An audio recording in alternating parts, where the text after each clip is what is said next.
Good morning. So in yesterday's class, we seen the design of piston up to the piston head or crown. So after calculating the dimensions of piston head or crown, so we need to calculate the dimensions of piston rings. So we know that the function of the rings. So at the top of the piston head, we provide a piston ring grooves. So in that grooves, we provide a piston rings. So the main function of the piston rings is to seal the compression in the combustion chamber, so that can avoid the compression gases pass the piston. So here the piston rings are always in contact with the cylinder walls tightly. So these piston rings should have a very good wear properties, as well as to reduce the friction. You can provide a lubricant of oil upon the cylinder walls, so that provide a compression rings on the top side of the piston. So after that you can provide oil rings. So compression rings provides the tight seal between the cylinder and piston, and the oil rings that provide a lubricant oil upon the cylinder walls. So clear? So here for the dimension of piston rings, so you need to calculate their radial thickness. So radial thickness in the sense, if you take the grooves in this fashion. So here it is the piston ring grooves. So in that you can place in piston rings, so in this fashion. So the radial thickness of the piston rings, that indicates so here this is the radial thickness, so it is denoted by T3, and axial thickness means that is the thickness along the axis of length of piston, that we call it as an axial thickness T4. So these are the two main dimensions we need to calculate for the design of piston rings. So clear? So here so that is here mention the function of the piston rings. So it is used to maintain a seal between the piston and cylinder. That is what we discussed. And for the materials for piston rings, so generally grey cast iron or yellow cast iron are used. Why? Because it having a very good wear properties. So and coming to the dimensions, so that is a T3. The radial thickness of piston rings is calculated by considering that is a. So it should not act with a greater pressure upon the cylinder walls, and it should be limited between the 0.025 Newton per mm square to 0.045 Newton per mm square. So that is maximum allowable pressure that the piston rings can act upon the cylinder walls. So using those pressure upon the cylinder walls, that is denoted by PW. Using that relation, you can calculate the thickness, the radial thickness of piston rings. So here the radial thickness of piston rings T3 is given by, so T3 equal to D root 3PW by sigma D. So where so capital D, we know that is a diameter of cylinder bore. D is a diameter of cylinder. So our diameter of piston, both are same, and PW is a pressure of gas on the cylinder walls. So that is by means of application of the tight piston rings upon the cylinder walls, that pressure should be acting on the cylinder wall should be limited between 0.025 to 0.042 Newton per mm square, and the sigma T is given by, that is what the permissible tensile strength of ring material, that based upon the type of material it is, and it is limited to 85 to 110 Newton per mm square for cast iron rings. Clear? That is how we are going to calculate the radial thickness of piston rings. After that, we need to calculate the axial thickness of piston ring, that is denoted by T4. That axial thickness of piston rings are used to is calculated using empirical relation, that is based upon the thickness of cylinder. That is based upon the axial thickness of piston rings is calculated using the empirical relation, that is based upon the thickness, radial thickness of piston rings T3. That is given by 0.7 T3 to T3. So in this range you can take the axial thickness. So after finding out the radial thickness and axial thickness, we can also check the minimum axial thickness of piston rings. That is a T4. That is a minimum. So it should not less than that value. So T4 can be equal to, so capital D by 10 Nr.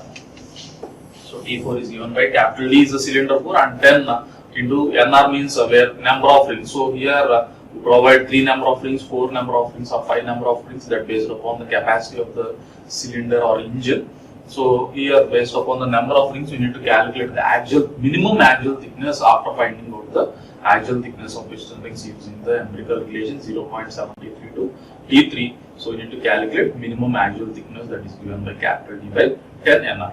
So after finding out the radial thickness of piston rings T3 and axial thickness of piston rings T4, we can also need to calculate the width of top land here, that is denoted by B1. So as well as the thickness of other ringland, that is B2.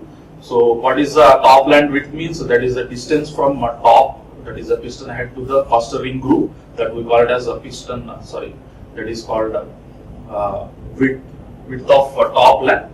So and then distance between the two ring grooves, that we call it as other ringland. The both so width of top land and width of other ringland B1 and B2 are calculated using the empirical relations.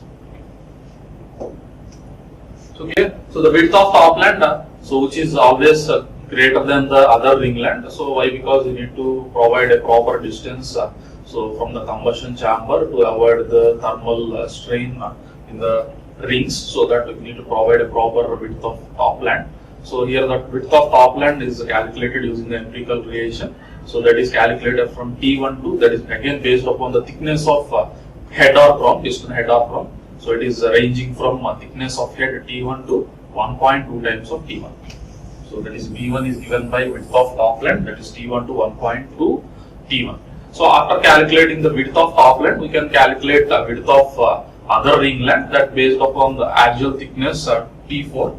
So here, so width of other top land B2 is given by 0.75 T4 to T4. So both can be calculated using the empirical relations only. So here the width of top land is depends upon the thickness of head or crown, and the width of other ringland T4 is depends upon the axial thickness of piston ring 0.75 T4 to T4.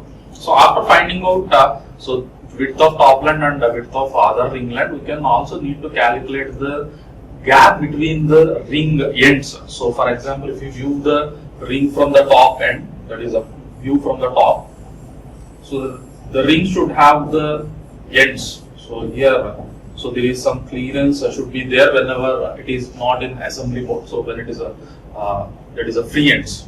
So when it is not in assembly mode, so simply you can place a ring. You can observe a free distance between the two ends of the rings. That is a free end of the ring. So that gap should also need to be calculated when it is not assembled and when it is in the cylinder. So both the values can be calculated using the proportions again. So here the thickness of so that is this gap between the free ends of the rings is given by, when it is not in assembly position, that depends upon the thickness of piston head or crown 3.5 T1 to 4 times of T1. And when this gap should be calculated using the proportion based upon the cylinder bore when it is in assembly position, that is cylinder, when we use the piston rings upon the piston and you can assemble inside the cylinder. So then what is the gap can be calculated using the empirical relation, that based upon the cylinder bore, that is given by 0.002D to 0.004 times of D. Clear? So here initially you can calculate the radial thickness, that is a T3, depends upon the using the relation capital D root of 3pW by sigma D. And then you can calculate the thickness, axial thickness, that is T4, and the width of top land B1 and width of other ringland B2, and the gap between, that is the free ends, the gap between the free ends of the rings when it is in free state, that is unassembled condition, and when it is in the cylinder. All these dimensions values can be calculated by using the proportions.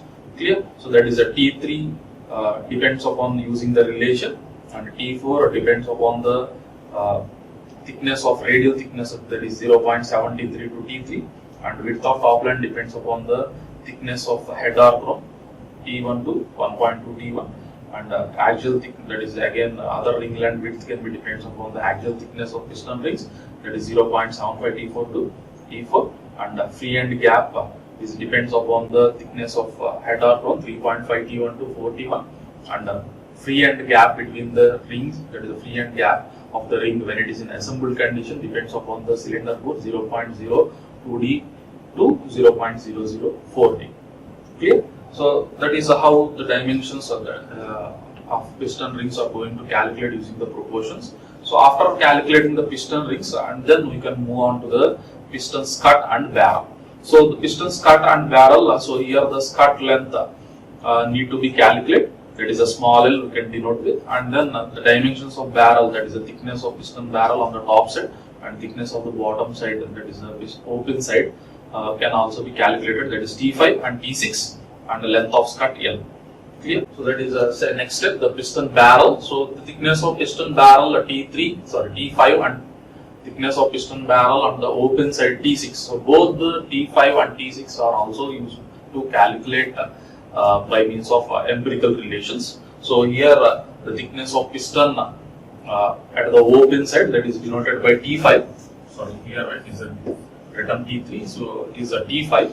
So piston barrel thickness on the top side of the piston, that is a T5. That is the maximum thickness it is, and it is calculated by 0.03D plus B plus 4.5. So what is B? So B means that is a radial depth of piston that is a radial depth of piston ring groove. So radial thickness we are calculated, but there is some clearance between the piston ring and piston, so that we need to calculate the groove depth, that is a radial ring groove depth, that is denoted by small b. So that is taken, small b is taken as a 0.4 times, that is a slightly greater than the radial thickness of the piston ring, that is a T3. So the width of the radial depth of ring groove can be taken as T3 plus 0.4 mm.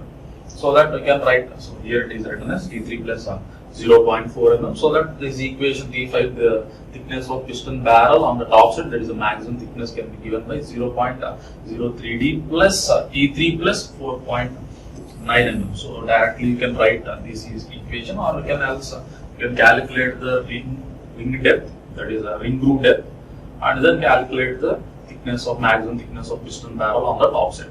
So after finding out that, you can calculate the wall thickness towards the open end of piston. So that is given by 0.25 T5 to 0.035 T5. That is depends upon the maximum thickness of piston barrel on the top side. So and the bottom side is given by 0. That is a 1/4 times of piston barrel on the top side, 0.25 T5 to 0.35 T5. So both values of piston barrel thicknesses T5 as well as the T6 are also calculated using the empirical relations. After that, we can move on to the piston skirt. Skirt is acting as a bearing for the piston, that the side thrust of the connecting rod is taken by means of these piston skirt. So if you provide a longer piston skirt, that will use and reduces the stroke length. But if you provide a smaller piston, that is a skirt length, that will use the piston slab, that is piston may tends to move in and around, that is slabs between the cylinder walls and piston, so that the proper length of the skirt should be provided here. So here the length of skirt can be denoted by means of small l, and it is determined by equating the side thrust value acting upon the cylinder walls to the bearing load acting on the skirt. So here the side thrust value is taken only the 1/10 time. So here what you are considering is so the total out of the total gas load W, that is pi by 4 d square into P, that we know that we discussed it also in design of cylinder. So the total out of the total gas load. So here the side thrust can be taken only the 1/10 times, that is only 10th percentage of its total value. We are taking a side thrust that acting upon the piston skirt, and that should be equated to the bearing load acting on the piston skirt. Clear? So that bearing area should not exceed 0.025 Newton per mm square for low capacity engines, and it is 0.045 or 0.5 Newton per mm square for high capacity engines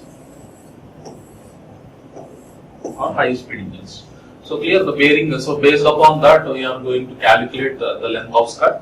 So that so the maximum thrust should be during the expansion stroke, and so whatever that is we are taking only 1/10 of maximum gas load on the piston. That is what we discussed. So let us see the maximum gas load. We know that W equal to pi by 4 D square into P. So that is we are known. So capital D is the cylinder bore and P is the gas pressure. So here we are taking the side thrust as 1/10 times of the gas load, so that this can be multiplied by 0.1. So that is the side thrust R can be given by W by 10. So that is 0.1 into pi by 4 D square into P. And the bearing load acting on the strut is given by bearing pressure PB into their bearing area. So here the bearing area is a length into diameter. So length here you need to take strut length, and the capital D is the diameter PB into D into L. So PB already we discussed in the earlier slide. So that is 0.025 for 0.25 for low speed engines and 0.5 for high speed engines. So that is PB, bearing pressure, we know that, and capital D is the cylinder bore, we know that, and so 0.1 times of gas load, so we can calculate, and by equating these two equations we can calculate the length of strut L. Clear? So after finding out the length of strut, we can also need to calculate the total length of piston. So here the length of piston can be varies from D to 1.5 times of D. In general, usually the length of piston should be within the range of capital D to the 1.5 times of D, and that is the general usual proportionate value for length in terms of diameter. But the length of piston, the total length of piston can also be calculated by thickness of top land plus thickness of ring section plus length of strut. You can calculate, so that can be denoted by length of strut, that is smaller we are calculated here. And length of ring section we can calculate. Why? Because so we are calculated the axial thickness of piston rings and the distance between the two rings also calculated. That is the ring of width of other ring length are calculated V2. So T4 and V2, using the T4 and V2 based upon the number of rings, you can calculate the total length of ring section. And then the width of top land is calculated. The top land width that will use the total length of piston. Clear? And this should be usually varies between D to 1.5 terms of D. So we can check whether our calculated value is in between the capital D to 1.5 times of D or not. Clear? This is how the piston strut is going to calculate. And next, the remaining dimension, that is the next step in the design, you need to calculate the piston ring. So piston pin. So what is the piston pin means? So here, if you can observe, the small end of the connecting rod is connected to a piston here. So in this place. So that connection can be done by means of the gudgeon pin. That is we call it as a piston pin. So the dimensions of that piston pin can also be calculated in the design of pin. That is, the piston is also called as a gudgeon pin or wrist pin. Use it to connect the piston and connecting rod. So here the material for the piston pin is hardened steel alloy and nickel, chromium, molybdenum, vanadium. So here the piston pin may be solid pin or hollow pin. So if it is we are taking a solid pin, it is. So the diameter should be D, small d, denoted by small d. If it is a hollow pin, we can denote it with D0 and DA. So here the piston pin diameter can be calculated by considering again the bearing load acting on the pin. So here whatever the gas load acting on the piston pin, that is the gas load acting on the piston, that's the same load is acting upon the piston pin that we are taking. So that maximum gas load should be equated to the bearing load acting on the piston pin. So here so D0, so here I consider it as an hollow pin. So D0 is the outer diameter of the piston pin, and L1 is the length of the piston pin inside the bush, that is taken equal to 0.45 times of capital D.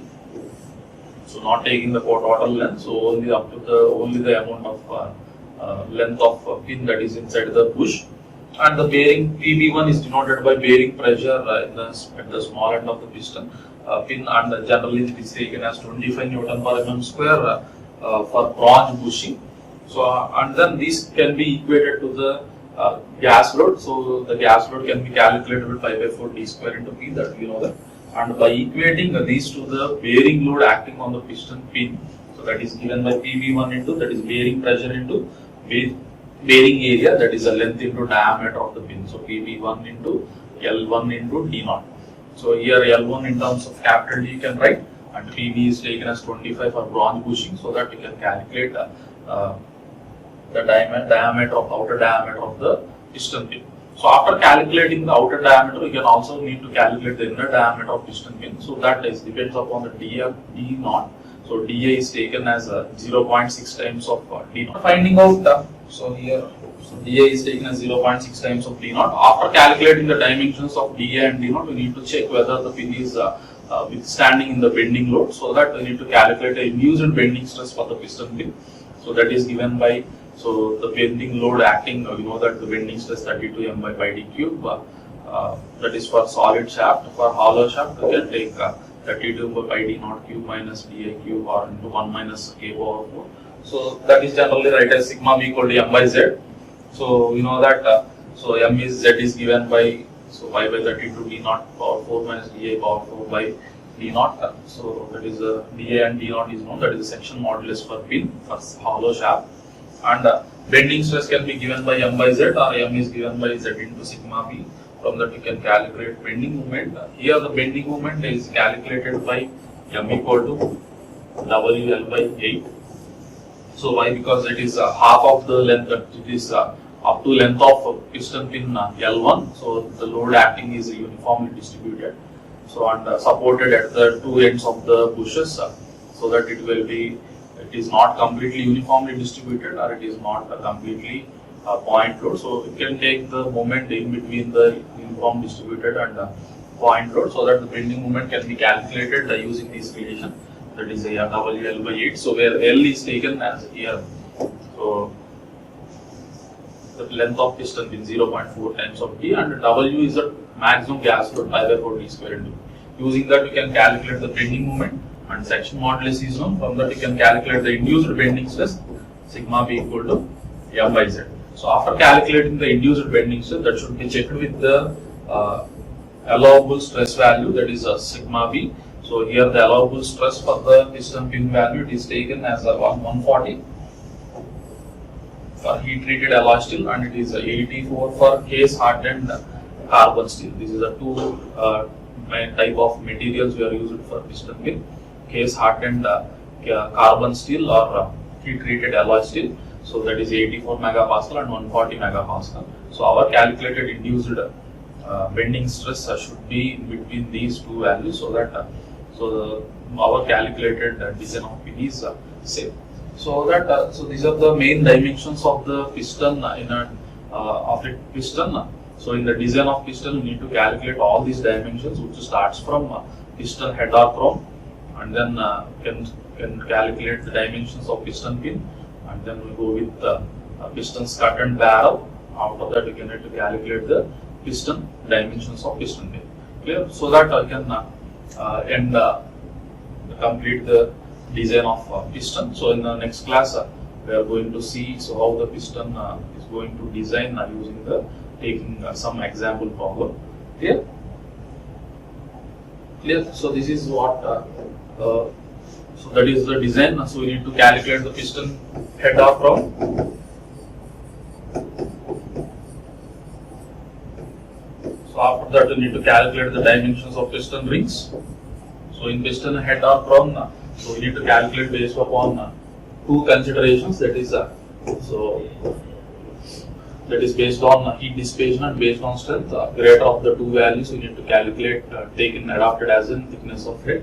So based upon the thickness of head value, you need to calculate the thickness of ribs. So it is, if it is greater than less than 6 mm, no ribs are required. If it is greater than 6 mm, you need to calculate thickness of ribs. That is TH by T1 to T1 by 3 to T1 by 2. And the piston ring values, we need to calculate the radial thickness T3 and axial thickness T4.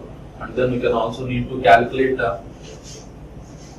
width of top length, that is B1, and width of other ring length B2, and also need to calculate the gap between the free ends of rings.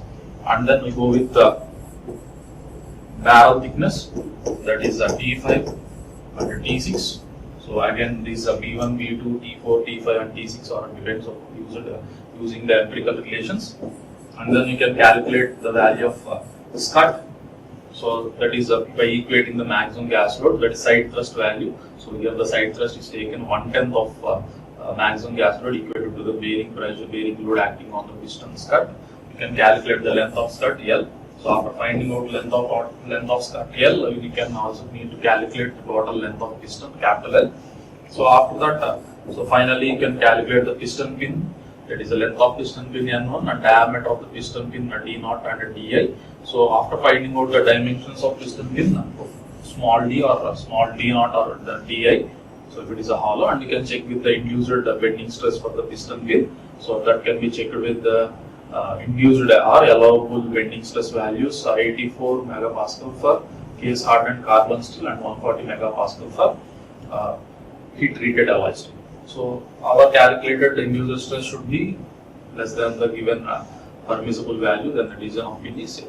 So this is how the design of piston pin is going to perform. So in the next class, let us discuss the design of piston briefly using some example problem. Okay, thank you.